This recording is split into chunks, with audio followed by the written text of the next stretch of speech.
Realmente estamos viviendo en un mundo donde ya todo se está volviendo como un caos.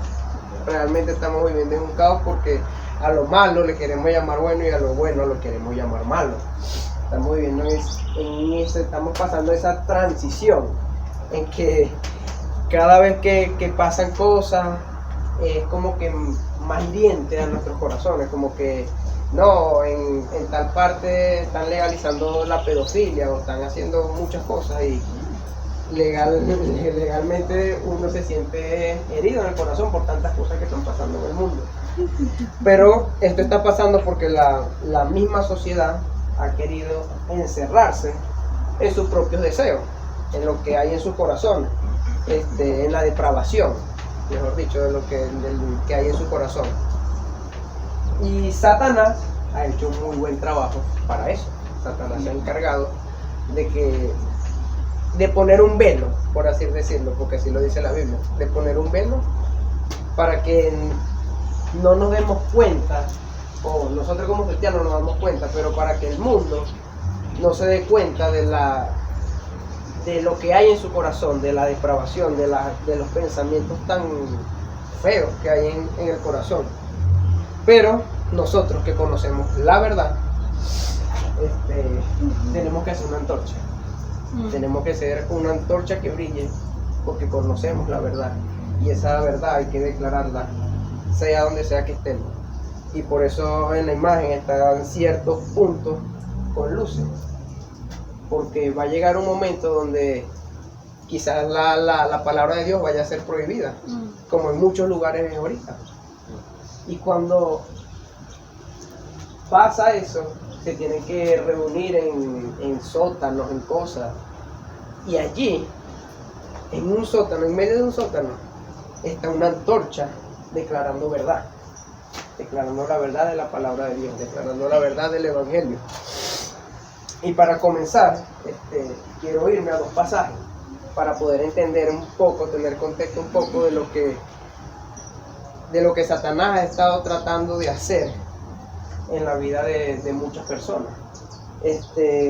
Aquí vamos a entender por qué es, cuál es el problema y si será que estamos en tiempos finales. Hemos estado hablando en el servicio general a las 8:30 sobre tiempos finales.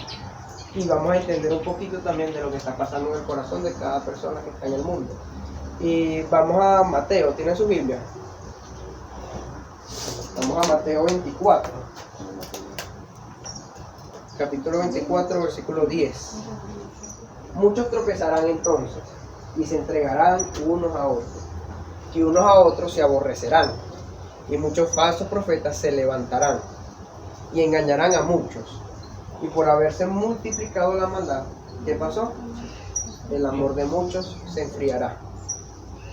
Mas el que persevera hasta el fin, será salvo.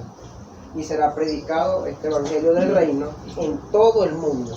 Se va a esparcir la palabra de Dios en todo el mundo, para testimonio a todas las naciones.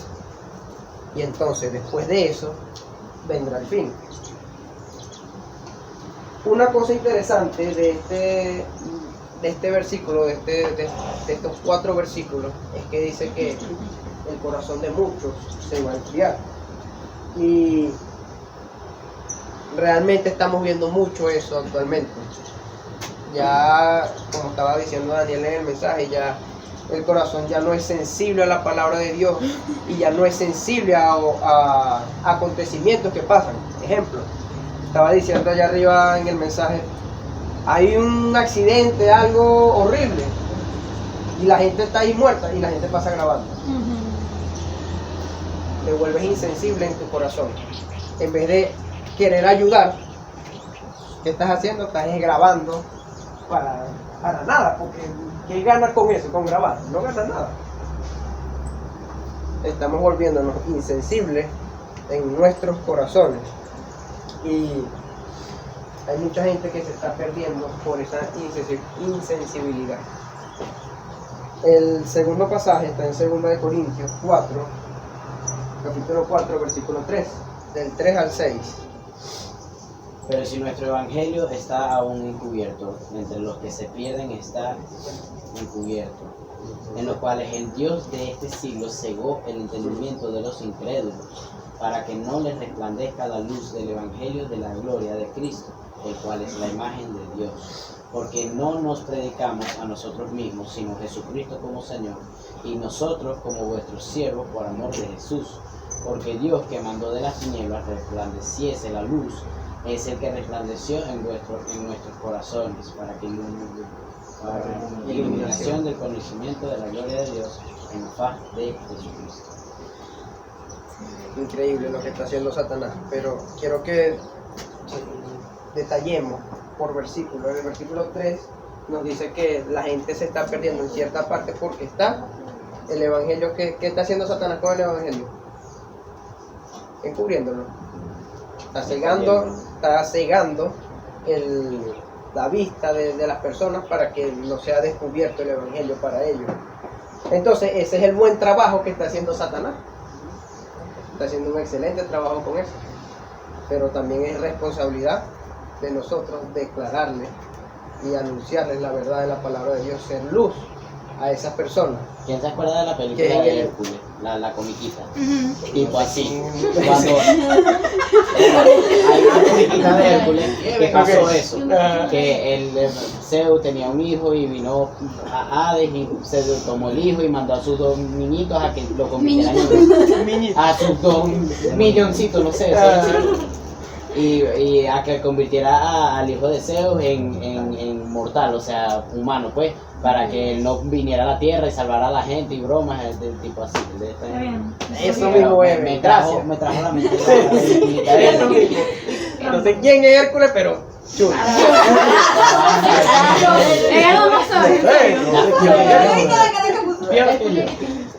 Bueno, vemos en el versículo 5 y 6 que nuestro trabajo, nuestra responsabilidad es ser luz a esas personas. Pero ¿cómo accionamos ante eso? ¿Cómo accionamos ante esa problemática? Debemos conocer primero de dónde proviene la oscuridad. Segundo, de dónde proviene la luz. Y tercero, por qué el mundo está rechazando la luz. Ahora, ¿cuántos aquí le tienen miedo a la oscuridad? ¿Nadie le tiene miedo a la oscuridad? Nadie. Ni cuando estaban chiquitos. Pero hay gente que todavía le tiene miedo a la oscuridad. Si le tiene, pero se están haciendo los locos. Se están haciendo los locos, yo sé que sí. La mayoría de los muchachos le tienen miedo a la oscuridad. Bajada, que tú eres más nerviosa que yo. Yo no soy hermosa, pero en eso no, amigo. Pero Le tiene miedo. Claro, mano, cuando estamos en el cerro estaba oscuro esa broma. Ricardo, Casi me muero hoy. no, porque no es a la oscuridad, sino lo que puedo ver en ella. Yo duermo con absoluta oscuridad, pero si hay alguna sombra, entonces no es la oscuridad. Pero ¿cómo va a haber una sombra en la oscuridad? Sí, se ve. Claro que se ve. O sea, si llega a entrar alguna misma luz, Sombra más oscuridad. Si tú tienes la oscuridad yo tengo una en un entorno seguro, no te va a causar daño o miedo a la oscuridad. Si te agarra la oscuridad en un callejón, Como en el pero el lugar no es seguro. ¿En dónde nos agarra la oscuridad? algo curioso es que el cerebro, cuando se privan de la visibilidad, puede imaginar cosas. Claro que no está sucediendo, pero tú la sientes así. Como que no hay sombra en la oscuridad. ¿Ah? Como que no hay sombra en la oscuridad. Yo dije, si entra alguna mínima luz y hace sombra, es lo que se puede formar. Cuando estábamos niños, ¿sí o no? Yo tenía una lamparita al lado de la cama, tenía una lamparita y cada vez que me paraba, porque uno se paraba a veces para el baño orinar en la madrugada y uno tenía la lamparita aquí y yo la prendía, va así. No, fíjate que mi cuarto, ¿verdad? Mi cuarto está aquí y al frente del pasillo está de una vez el baño, ¿verdad? Sí. Las paredes están aquí, que no sé qué, y al frente está el baño. Aquí al lado de la pared está una luz y aquí al ladito de la puerta, cuando yo saco la mano, ahí está el interruptor. Entonces, para yo pasar el baño, mira, primero saco la mano, prendo la luz del pasillo, paso. Esa. Porque, naguará, Está bueno me pude reír demasiado con un video que vi en Instagram de un tipo que estaba buscando agua, se paró en la madrugada a buscar agua. Sí, sentía que venía a cruzar detrás de él. Y sentía que venía atrás de él y seguía corriendo, apagando las luces porque sentía que alguien iba atrás de él. ¿Cuántos sintieron eso cuando estaban pequeños? Sí, uno sentía que lo estaban persiguiendo. Y que si te arropaba y dejaba el pie por fuera, ¡guante! Y lo iban a Ay, arrancar. eso todavía. Ay, no. Yo me voy aquí, todavía me da miedo. ¿Viste cómo te están descubriendo todo? Tienen el miedo a la oscuridad y todo el mundo. ¡Ay, en serio! No, yo tengo que arroparme hasta aquí, porque si no me va. Todo en algún momento Peor, dice. Todos en algún momento tuvimos miedo a la oscuridad. Pero ¿qué pasaba cuando prendíamos la luz? Seguridad. Inmediata. Sentía seguridad inmediata. Al momento que prendías la luz, ya todo, ya el miedo pasó. ¿Sí o no? Cuando encendemos la luz, el miedo se va. Y a lo largo de la Biblia, podemos ver en el principio, vamos a ponerlo así en el principio, ¿qué fue lo primero que Dios creó la tierra? Pero ¿qué hizo? También después de eso, hizo la luz. Dijo, hágase la luz, ¿y la luz qué? Se hizo eso. La luz se hizo. Y luego de eso, ¿qué hace? ¿Cómo? Separó la luz de las tinieblas. ¿Por qué? Porque la luz te da seguridad, te da paz, te da confianza. En cambio las tinieblas te da inseguridad, temor, miedo, te aterroriza. Lo podemos ver también en la Biblia, en Hechos 26. Hechos 26, 17. 17, Hasta el 18. 18. Líbrándote de tu pueblo y de los gentiles a quienes ahora te envío, para que abras sus ojos, para que se conviertan de las tinieblas a la luz y de la potestad de Satanás a Dios, para que reciban por la fe que es en mí perdón de pecados y herencia entre los santificados. Entonces ahí vemos también que hay una separación, una división, donde dice, para que se conviertan de las tinieblas a la luz, de la potestad de Satanás a la de Dios. Vemos que hay una separación allí también. Ahora que sabemos un poco más sobre la oscuridad y sobre qué hay dentro de esa oscuridad, no es precisamente demonios. Hay personas que corren atrás tuyo dentro de la oscuridad. Sí. Ay, no, Maciel. Vamos a ver por qué las personas rechazan en ciertos puntos la luz. Y quiero detenerme un poquito en el versículo que vamos a leer, porque es interesante lo que proclama Jesús y lo que automáticamente responden los que estaban en la oscuridad, los fariseos. Ahora, vamos a leer Juan 8:12, Un poquito adelante. 8:12 y 13. Aquí vemos cómo Jesús se declara la luz del mundo y cómo los fariseos automáticamente lo rebotan y dicen, tú lo que eres un mentiroso, un embustero, o sea, no creemos en ti. Guarda, que fue demasiado duro. Hay 5 razones. Lo peor es que se pega súper bien. Escucha, o sea, hay 5 razones por las cuales los fariseos no rechazaron esa luz que era Jesús, y que posiblemente estemos también atravesando por esas 5 razones de que el mundo está rechazando la luz de Jesús en este momento. Ahora, ¿cuáles son esas 5 razones? Ignorancia, la primera. Vamos a ver Juan 8:14, el siguiente versículo. ¿Quién lo tiene ahí todavía? Tú, Maciel, que lo tienes ahí. Ajá, el siguiente versículo. Respondió Jesús y les dijo, aunque yo doy testimonios acerca de mí mismo, mi testimonio es verdadero, porque sé de dónde ha venido y a dónde voy. Pero vosotros no sabéis de dónde vengo, ni a dónde voy. Ni ellos mismos sabían dónde estaban ni para dónde iban. Tú no sabes para dónde. Solamente Jesús sabe lo que va a pasar. Guara, y después le dijo, si no eres falso, no tampoco vas a Guara de tener Jesús, conmigo. casi que no, Guara los agarra y los cachetea, ¡plan! Toma. Pues, para que sean una, y serios. ya terminé de Dios viene. Pero lastimosamente ellos no sabían realmente quién era Jesús. Incluso vimos de Chosen aquí. ¿Quién se acuerda de la samaritana? Un poquito más, pero bueno. Sí, la verdad, no hay casi. No hay casi muchachos de... Bueno, vamos a Juan 4:10, vamos a buscarlo rapidito. La samaritana tampoco conocía quién era Jesús en ese momento. Ella tampoco sabía, pero ¿sabes qué pasaba? Jesús sí sabía quién era ella. Aunque ella no sabía, y ella obviamente no le podía dar el agua que ella tenía porque no, se le iba a dar un desconocido, un extraño. Yo nunca te he visto, ¿cómo te va a dar mi agua? Pero Jesús sí la conocía. Y como la conocía, él conocía su corazón. Conocía qué iba a hacer ella después de salir de allí. ¿Qué hizo ella después de salir de allí? Puede decir el otro. Fue anunciar el evangelio, fue hacer luz a los que estaban perdidos en ese momento también. Entonces, la primera razón es por ignorancia. Desconocen lo que es el evangelio. La segunda razón, la muerte espiritual.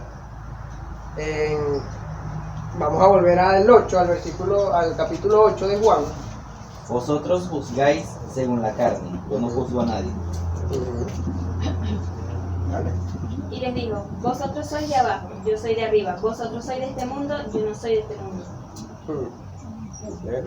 El que es de Dios, la palabra de Dios oye, pero esto no la oís vosotros, porque no sois de Dios. Estaban juzgando sin conocer la palabra de Dios, sin conocer quién era Jesús. Estaban muertos espiritualmente, no sabían. Incluso 1 Corintios 2:14 dice que la palabra de la cruz es locura a los que se pierden. Así estaban ellos en ese momento. No sabían, no entendían lo que Jesús estaba diciendo, lo que Jesús estaba anunciando. Ellos no sabían nada. ¿Por qué? Porque estaban muertos espiritualmente. Tercera razón, miedo a sentirse heridos por la Biblia. Expuestos por la Biblia. Juan 8:37, ahí mismo también. Juan, John Baptist. Léelo, por favor. Sé que sois descendientes de Abraham, pero procuráis matarme, porque mi palabra no haya cavidad en vosotros. No haya cabida en nosotros. Por eso la rechazan. No hay espacio para la palabra de Dios dentro de ellos. Tiene mucho que ver, el cuarto punto tiene mucho que ver con el tercero. ¿Por qué? Porque por miedo a la verdad te sientes expuesto, te sientes vulnerable a la palabra de Dios. ¿Por qué? Porque la palabra de Dios saca a relucir tu pecado, mi pecado, lo saca a relucir. ¿Por qué? Porque ahí está toda la verdad. No hay juego entre el pecado y la verdad de Dios. Vamos a verlo en 2 Tesalonicenses 2:10 al 12. Y con todo engaño de iniquidad para los que se pierden, por cuanto no recibieron el amor de la verdad para ser salvos. Por esto Dios les envía un poder engañoso para que crean la mentira, a fin de que sean condenados todos los que no creyeron a la verdad, sino que se complacieron en la injusticia. Por miedo a la verdad, caen en la mentira, en el engaño de Satanás, lamentablemente. Y el último punto es por el orgullo religioso. Y no quiero meterme mucho en Juan 8:33, pero el orgullo religioso lo podemos ver muy arraigado aquí con nuestra cultura. A veces culturalmente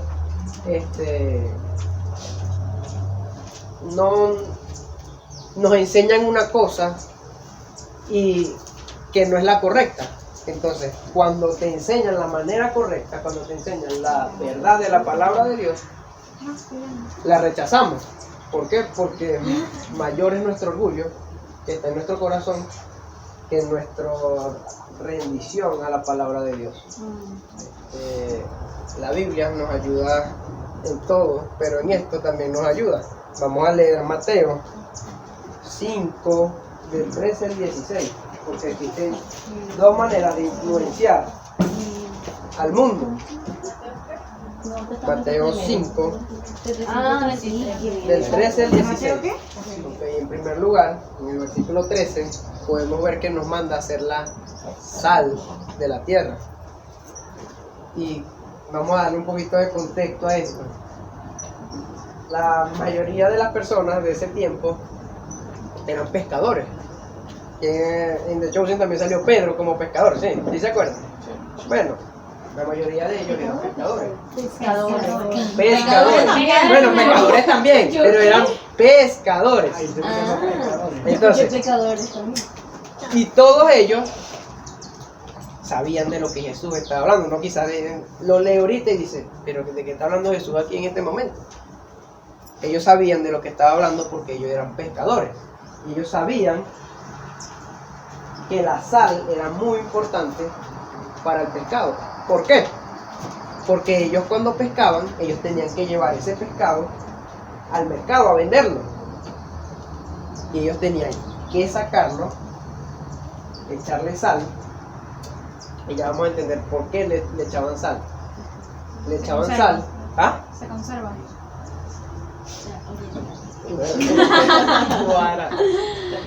Le echaban sal para preservar el pescado. La sal, ellos lo preservaban de manera en que no se pusiera baboso, no le salieran como moho, porque eso tiende a ser muy baboso. ¿Que no se pudriera ya? Sí, porque la sal actúa como un deshidratante, absorbe el agua. Y también la sangre. Y la sangre también. De acuerdo. Entonces, Pues si tienen una utilizaban la sal en ese momento para eso. Entonces, obviamente, en el momento, Pedro, vamos a poner aquí, Pedro, sabía de lo que Jesús le estaba hablando. Muchas veces aquí nosotros decimos, ¿y por qué la sal?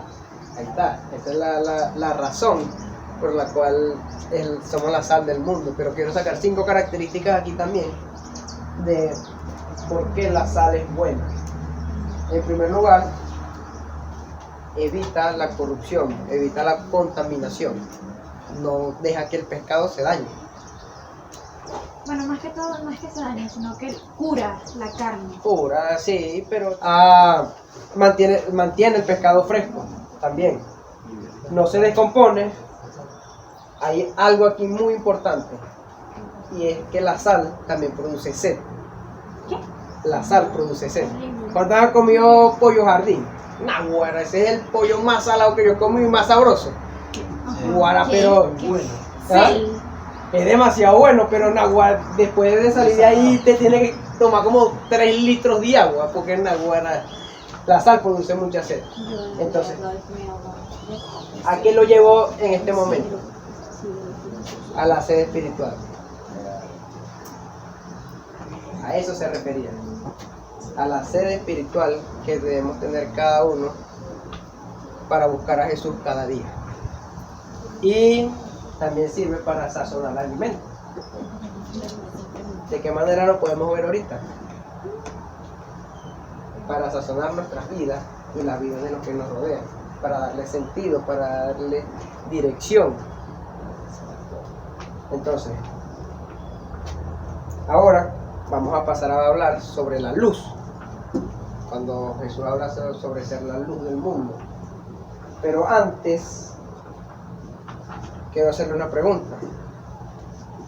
¿La gente está influyendo en mí o yo estoy influyendo en la gente, en las personas?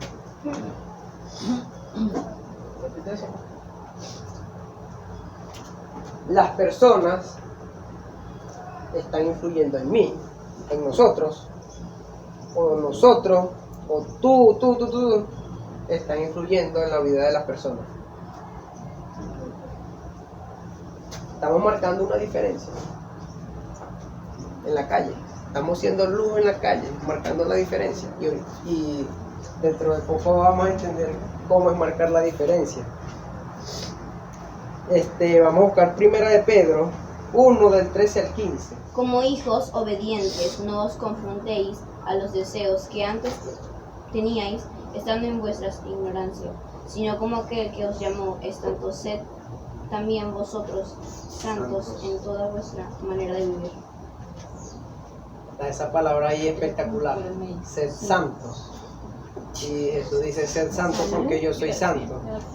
Pero, ¿quién sabe aquí qué significa la palabra santo? Según el griego, ¿Ah? Puro. Ah, ¿quién más? Bueno, no sé, la ausencia del pecado, pues, o sea, no tiene nada que ver. Porque en este momento estaba hablando en el griego, estaba diciendo agios, que agios traducido es diferencia. Entonces, cuando eres santo, marcas una diferencia. Innegablemente marcas una diferencia cuando eres santo. Esto quiere decir que a donde sea que vayamos, a donde sea que estemos, tenemos que ser agios. ser agios y marcar una diferencia, porque eso es lo que pide Dios de nosotros. Iba a decir algo. No se da cuenta el peso que trae esa palabra. Ajá. Ser santo. Yo estoy tratando de ser santo. No, tienes que marcar una diferencia, tienes que influenciar la vida de las personas que te rodean. Tenemos un peso en Y esa es nada más una de las características. una de las características, y tiene un peso en el hombro muy grande. Porque es nuestra responsabilidad, es tu responsabilidad marcar esa diferencia e influenciar a las personas que nos rodean. Es un peso gigante que tenemos encima. El siguiente punto es andando como hijos de la luz.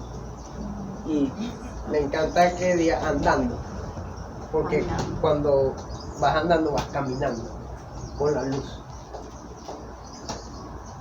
sobre ti. Me encanta eso.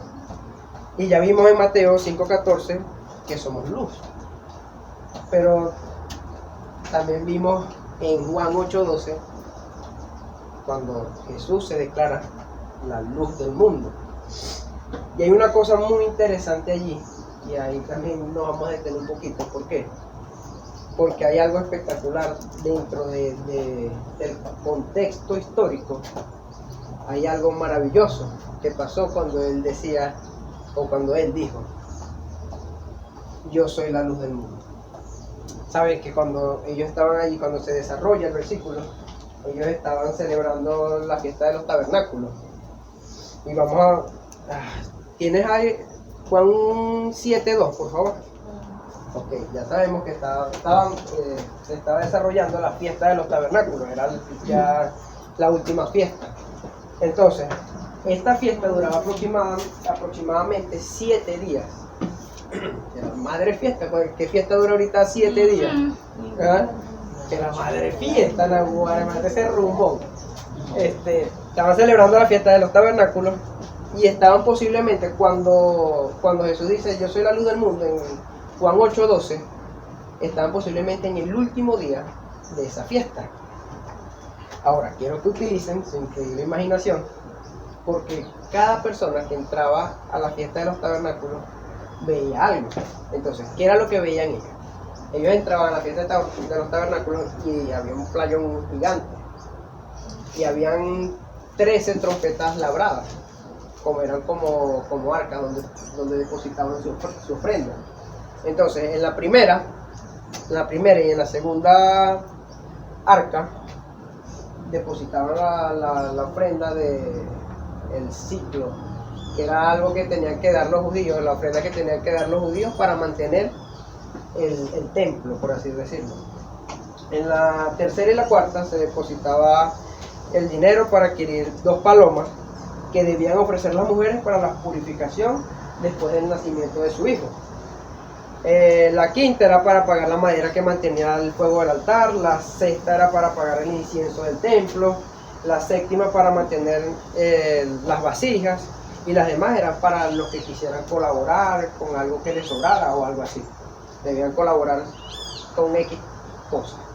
Ahora, lo espectacular de esto es que un poco más allá iba a pasar lo de Jesús, lo increíble. Y es que un poquito más allá era la fiesta, en la fiesta de los tabernáculos había un poquito más allá de las trompetas, de las arcas, había un lugar que se llamaba ¿cómo que se llamaba? Se llamaba el patio de las mujeres. Patio de las mujeres. Y allí se celebraba la última fiesta, que era la iluminación del templo, ahí era donde se celebraba. Ahora, ¿por qué se llamaba así? Porque las mujeres no tenían autorización de entrar a ese sitio sin una autorización o sin que ellas fueran a hacer un sacrificio. Ellas no tenían la autoridad para pasar por allí. ¿Pero qué había allí? Habían 4 candeleros gigantes que al atardecer se prendían. Y esos 4 candeleros eran tan potentes que se iluminaba Jerusalén. Se podía iluminar por eso. ¿Cuántos has visto el monumento de la Divina Pastora?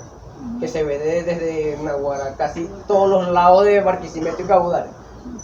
Era algo así parecido. La llama de esos candeleros se podía ver desde donde fuera. ¿Por qué? Porque era muy potente. ¿A qué se refería Jesús ahí? Y esto me voló la mente cuando lo estudié. Cuando Jesús se declara la luz del mundo, Él estaba diciendo, sí, o sea, ese candelero ilumina media Jerusalén. Y se puede ver y los habitantes pueden sentir incluso cuando prenden. Te queda tonto al lado mío. Te queda tonto al lado mío, porque yo no ilumino nada más a Jerusalén. Yo ilumino al mundo entero. O sea, no necesito un candelero que me diga, voy a iluminar esta parte de la tierra. No, yo soy la luz del mundo, no solamente de un sitio específico. Soy la luz del mundo. Esto me voló la mente y me imagino a los fariseos en shock. O sea, Él se declara la luz del mundo, se quería comparar con el candelero, pero no es el candelero, sino que es la luz del mundo. Los fariseos. ¿Te acuerdas lo que le dio los fariseos en Juan 8:12? En el 13, mentira. Que lo rechazan. Y después le sale con eso. Después le sale, yo soy la luz del mundo. Quedaron con quien nos metimos. Entonces la luz de ese candelero no se comparaba con la luz que Jesús vino a traer al mundo. Jesús es la única luz, la única y verdadera luz para que cualquier persona necesita. Y está sobre nuestros hombros la responsabilidad de también ser luz para esas personas que se están perdiendo. Es nuestra responsabilidad poder llevar y anunciar el Evangelio. Y Jesús no dice solamente que venga la luz, sino dice, síguela. Sigue esa luz. No creas que nada más hay una luz. Porque para ser salvos necesitamos creer. Pero para seguir caminando con Jesús necesitamos seguirlo. Seguir, ser constante. Juan 3:21, ¿quién nos puede buscar ahí rápido? Aquí podemos ver que solo Jesús puede poseer la verdad de Dios. La verdad de Dios. Cuando andamos en la verdad de Dios, andamos en la luz. Y cuando andamos en la luz, tenemos la verdad de Dios en nuestras vidas. Ok, ¿qué se necesita para seguir y andar en esa luz? Hay algo muy interesante en Juan 8:12 que dice la palabra seguir, por eso lo repetía constantemente, seguir. En el griego, seguir es akolouxeo, que se puede traducir de dos maneras y ambos tienen una particularidad increíble. Y es que la primera se refiere a un soldado que tiene que seguir a su líder, a su comandante, a su coronel. La segunda, un esclavo que sigue a su amo. Ellos tienen derecho a revertir una orden No la tienen. Ellos solamente tienen que decir sí, Señor, y seguir la orden. Así debemos ser nosotros. Cuando Jesús nos dice algo, cuando nos manda a hacer algo, cuando nos manda a hacer luz, sí, Señor, voy a seguirte. Voy a seguirte. No me importa cuál sea la circunstancia, cuál sea el problema que esté en mí en ese momento, voy a seguirte. No me importa cuál es la situación. In you I believe, nothing gonna change my mind. I'm set on who